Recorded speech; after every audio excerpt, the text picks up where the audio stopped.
pertanyaannya apakah kedudukan dia yang dia jabat gitu loh, harta yang melimpah yang dia dapatkan gitu loh, benar-benar dari cara yang baik gitu.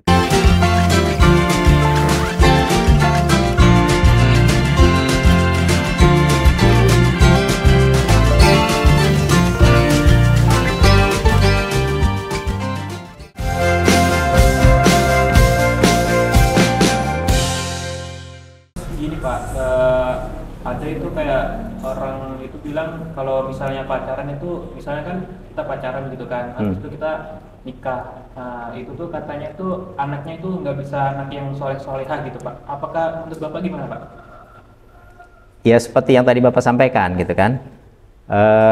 Kalau dalam pikiran Bapak ya, secara nafsu gitu kan, semua orang pengen ya yang namanya pacaran. Seperti Bapak ketika di kampus gitu, baik itu S1 maupun S2, ngelihat teman mereka mojok gitu kan, ngelihat teman mereka boncengan gitu kan, ngelihat teman lagi mereka di mana lagi, di kafe dan sebagainya gitu kan, atau kadang-kadang dia mampir ke rumah gitu ya, atau di kos-kosan waktu dia bawa gandengan, itu kan manas-manasin kita kan gitu ya.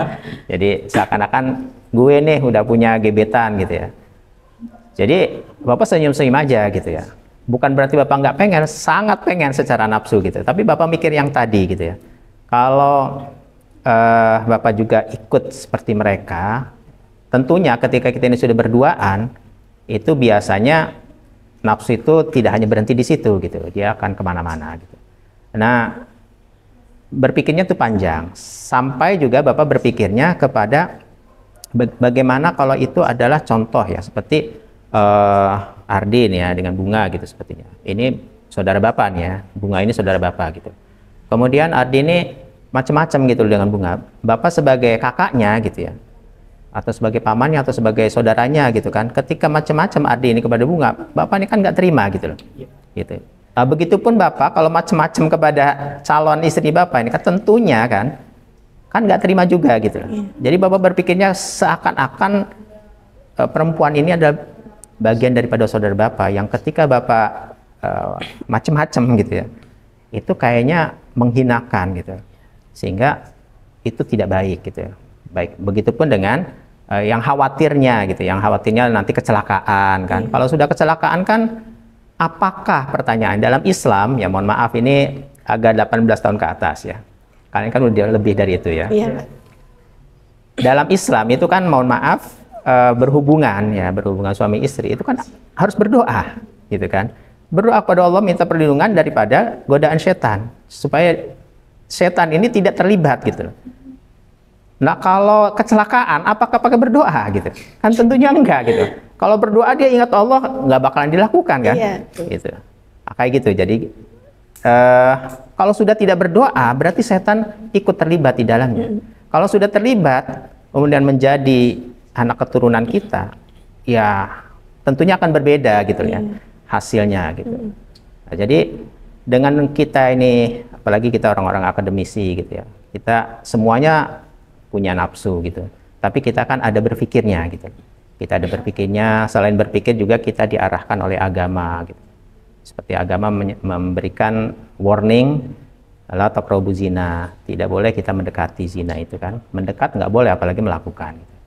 Nah, jadi dengan pertimbangan itu Bapak mencoba ya untuk istilahnya menghindar hal seperti itu. Dari yang udah Bunga tangkap nih, bahwa seorang ibu tuh memiliki peran penting nggak sih Pak dalam perkembangan anaknya, dan juga kalau jodoh itu cerminan diri sendiri, dari yang Bunga tangkap dari cerita tadi nih. Untuk yang orang tua ya, khususnya ibu ya, itu bagi dalam pandangan Bapak sangat besar sekali ya. Sebetulnya Bapak pun besar ya, cuman karena Bapak ditinggal umur 5 tahun, hanya dapat ceritanya saja gitu. Bapak ini punya karakter A, B, C gitu kan. Tapi kalau melihat sosok ibu yang Bapak rasakan itu sangat dominan. Tapi alhamdulillahnya gitu, Bapak ini anak ragil ya, anak bungsu gitu. Tapi Bapak tidak merasakan untuk manja ya. Seperti Bapak contoh ya, ketika Bapak di pondok pesantren itu karena kondisinya jauh ya, orang tua belum sempat gitu untuk nengok gitu. Yang sering nengok itu adalah kakak gitu ya, kakak yang sering nengok gitu. Tapi kalau yang lain-lain ketika ditengok itu apa bahasanya itu ya, dengan antusias gitu, dengan mau jalan-jalan kemana dan sebagainya. Kalau bapak malah malu gitu, malu dalam arti saya pengen mandiri gitu. Dalam arti kalau sering ditengok nih malu rasanya gitu. Bukan berarti nggak mau ditengok, ya mau ditengok, sangat senang sekali ditengok. Tapi kayaknya kalau terlalu sering itu malu gitu kan. Gitu. Tapi dan alhamdulillah juga orang dari pihak kakak juga tidak terlalu sering ya untuk itu. Jadi yang jelas orang tua ini sangat besar ya, pengaruhnya terhadap pendidikan anak. Tapi juga kita tidak boleh juga hanya bergantung kepada orang tua.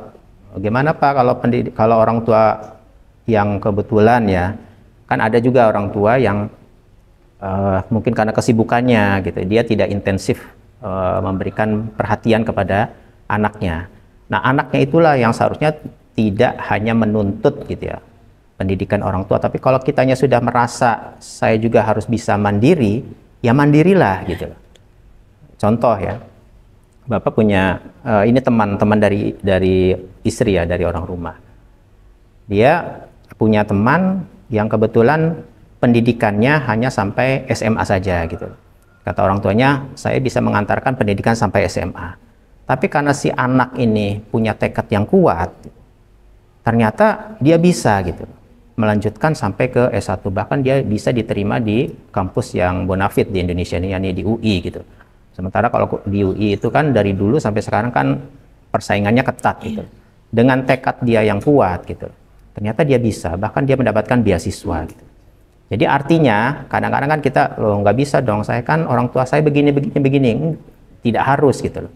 Jadi jangan kemudian kita cari-cari alasan. Biasanya ya orang yang sukses itu, kalau orang yang sukses itu dia tidak mencari alasan, tapi dia mencari solusi gitu. Tapi kalau orang yang gagal, dia akan mencari alasan. Saya nggak bisa sukses karena orang tua saya bla bla bla, karena keluarga saya begini, karena saya jauh, karena saya miskin, karena saya jelek. Nah, kayak seperti itu. Biasanya orang yang gagal itu dia mencari-cari 1001 alasan. Gitu. Tapi kalau orang yang sukses, dia belajar mencari 1001 solusi. Gitu. Balik nih Pak ke pertanyaan kedua nih. Menurut Bapak itu kualitas diri yang bagaimana gitu yang dapat dikatakan seseorang itu menjadi insan yang baik gitu? Kualitas diri seseorang. Kualitas diri yang baik itu kalau menurut Bapak ketika Allah itu ridho gitu ya. Ketika Allah ini ridho kepada diri kita. Jadi kita juga jangan terlena kualitas seseorang itu, wah ini udah sukses nih, udah baik nih, udah keren nih gitu kan. Kemudian kita melihat dari sisi kedudukannya gitu kan, dari sisi materinya gitu ya, dan lain sebagainya. Artinya kita orientasinya kepada keduniaan gitu ya. Pertanyaannya, apakah kedudukan dia yang dia jabat gitu loh, harta yang melimpah yang dia dapatkan gitu loh, benar-benar dari cara yang baik gitu kan, dari cara-cara yang halal. Nah, kalau itu dia dapatkan dengan cara yang legal, dengan cara-cara yang baik gitu, itu yang kita harus contoh gitu. Tapi kalau dia mendapatkannya dengan cara-cara yang ilegal gitu ya, kaya tapi dengan judi online, kaya dengan cara merampok, kaya dengan cara korupsi dan sebagainya gitu, punya kedudukan, harus sikut kanan kiri gitu, artinya kan suatu hal yang tidak pantas gitu kan. Nah, apakah itu juga harus kita irikan gitu ya? Nah, jadi kalau menurut Bapak tuh yang harus kita perhatikan itu adalah caranya gitu. Sehingga kita dalam hadis itu kan kita boleh iri dalam dua hal. Ya, ini iri kepada orang kaya yang kekayaannya ini dia dermakan pagi siang malam gitu loh. Jadi orang kaya yang dia ini terus bersedekah, tentunya dengan cara dia mendapatkan hartanya juga dengan cara yang halal tadi, gitu kan. Yang kedua, orang satu orang kaya, yang satu lagi, maaf ya, Ya, Bapak. satu lagi orang yang berilmu gitu ya. Satu lagi orang yang berilmu. Orang yang berilmu yang ilmunya dia transfer ya. Transfer knowledge artinya dia sampaikan dengan ikhlas sehingga kebenaran itu akan menyebar ke kemana-mana gitu loh. Itu yang boleh kita iri gitu loh. Selain daripada itu kita nggak boleh gitu. Hanya sekedar ya untuk kepopuleran, untuk popularitas dan sebagainya gitu. Gitu. Terus Pak, bagaimana sih cara efektif kalau kita itu meningkatkan itu Pak, empati dan kepedulian terhadap orang lain gitu? Caranya sebetulnya kita mengaca diri saja ya. Ketika kita diberi, ya, ketika diberi itu senang nggak? Gitu. Senang. Nah, sangat senang sekali kan. Begitupun ketika kita memberi, gitu, tentunya orang lain pun akan merasa senang gitu loh. Nah, dari situlah kita jangan hanya senang diberi gitu kan, tapi belajarlah kita ini juga untuk memberi gitu. Kalau kita tidak punya materi, ya tentunya kita dengan sikap kita, gitu. Kita baik kepada orang lain, kita murah senyum gitu kan. Nah, itu juga bentuk daripada kita perhatian. Ketika orang ngobrol, kita mau mendengarkan, nah, gitu. Jadi jangan sampai kemudian ada orang ngobrol, kita cuek, kan? Kita sibuk main HP, contohnya kayak gitu kan. Gitu. Artinya kan kita tidak empati terhadap teman kita gitu. Saya rasa itu ya ininya tuh. Dikembalikan kepada kita gitu loh. Iya. Bahkan gini, akan lebih baik lagi harus kita ada minimal punya niat gitu. Ketika ada teman ini memberi gitu, ataupun siapapun yang memberi, kita langsung mikir, saya insya Allah niat untuk membalas kebaikan dia gitu. Berpikirnya jangan seperti itu, jangan kemudian alhamdulillah saya dikasih, oh tanggal muda nih, oh berarti dia tanggal muda nih banyak duit nih gitu. Jadi jangan sampai kita malah apa istilahnya senangnya hanya diberi gitu kan. Berpikirlah kita suatu saat saya pun pengen posisi saya seperti dia, bahkan lebih baik lagi gitu. Nah, ada nggak sih Pak tips untuk mengelola emosi yang negatif gitu? Cara mengelola apa tadi? Emosi yang negatif itu ya sebetulnya kita semua punya emosi ya. Kita semua punya emosi, bagaimana cara mengendalikannya. Nah, di antaranya kalau dalam Al-Qur'an itu kan ditegaskan ala bidzikrillah tatmainnul qulub gitu loh. Dengan kita berzikir pada Allah, hati akan menjadi tenang. Kenapa kemudian timbul emosi? Karena kita tidak stabil gitu loh, jiwa kita kan. Nah, ketika kita ini banyak berzikir kepada Allah gitu, dengan melafazkan kalimat-kalimat thayyibah gitu, kita sering juga menjalankan ibadah gitu kan, sering hadir kepada majelis ilmu, zikir itu luas ya. Biasanya hati kita ini relatif akan stabil, akan menjadi tenang, maka emosi pun insya Allah akan lebih terkendali gitu. Jadi emosi itu sebetulnya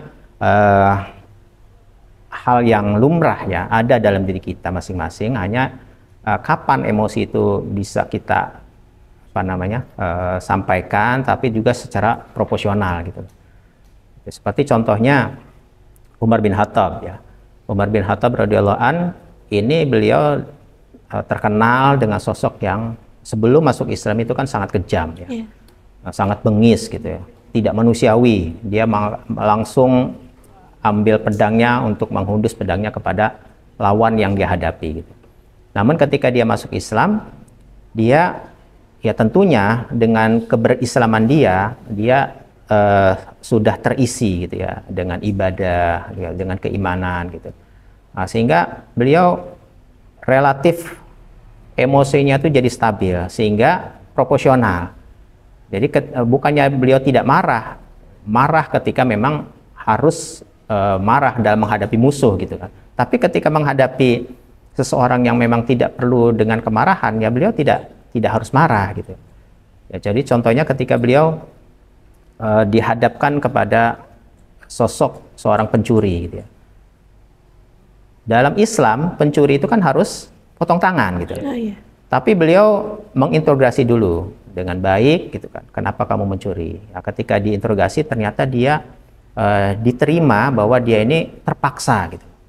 Nah, karena keterpaksaan inilah kemudian oleh Umar bin Khattab itu dia dibebaskan gitu. Artinya gitu loh, Umar profesional gitu loh. Tidak kemudian harus pokoknya tanpa toleransi. Ya, potong ya potong. Ternyata Islam itu sangat manusiawi gitu loh. Cuman kadang-kadang di dunia luar sana seakan-akan Islam itu adalah agama yang dianggap ya melanggar hak asasi manusia, padahal harus kita pahami dulu secara integratif Islam itu sangat humanis gitu. Jadi kan Bapak tadi itu kan udah menjelaskan tuh biografi Bapak itu kan dari Bapak SD, pondok dan lanjut ke S1 gitu kan. Itu kan pasti ada tujuan Bapak itu kan. Terus untuk tujuan hidup itu dalam proses menjadi insan baik itu penting nggak Pak? Penting sekali ya. Ya, penting sekali. Jadi sampai kita ini kembali kepada Allah gitu kan, kita terus belajar menjadi insan yang lebih baik. Jadi dalam arti bukan Bapak sudah merasa lebih baik gitu ya. Cuman seharusnya kita terus punya impian yang besar. Saya akan terus belajar dan belajar untuk menjadi insan yang lebih baik gitu. Jadi insan yang menjadi lebih baik itu ya sampai kita ini ajal menjemput gitu loh. Apa namanya, endingnya itu adalah apakah kita ini su'ul khotimah atau husnul khotimah gitu. Nah itulah, kalau kita ini husnul khotimah, nah berarti kita benar-benar gitu menjadi insan yang diharapkan oleh Allah SWT gitu. Bahkan kalau husnul khotimah itu kan Allah memanggil jasad kita ini dengan ya ayatuhal mutmainnah irji'i ila rabbiki radiyatan mardiyah fadkhuli fi ibadi wadkhuli jannati. Jadi kita dipanggil dengan keridoannya, langsung kita ditempatkan ke dalam surganya. Nah, tandanya itu adalah kalau husnul khotimah itu diantaranya ya, kita bisa melafazkan kalimah thayyibah, kalimah la ilaha illallah gitu. Karena ada hadis yang sahih menyatakan kalau kita ini meninggal, kita mampu mengucapkan kalimah la ilaha illallah, itu dakhulal jannah. Makanya kan kita ada talqin kan, ditalkinkan gitu, ditalkinkan kalau bisa gitu. Kalau orang yang sudah sakaratul maut itu disunahkan kita menuntun gitu, menuntun untuk mengucapkan la ilaha illallah. Tapi nggak boleh dipaksa ya. Gitu. Ketika dia sudah mengucapkan kalimat la ilaha illallah, kemudian dia mungkin ada terjeda dengan omongan yang lain, dengan aktivitas lain gitu. Nah, kita menalkinkan lagi gitu. Seperti itu. Karena begitu pentingnya kalimah la ilaha illallah ini di akhir hayat kita. Gitu.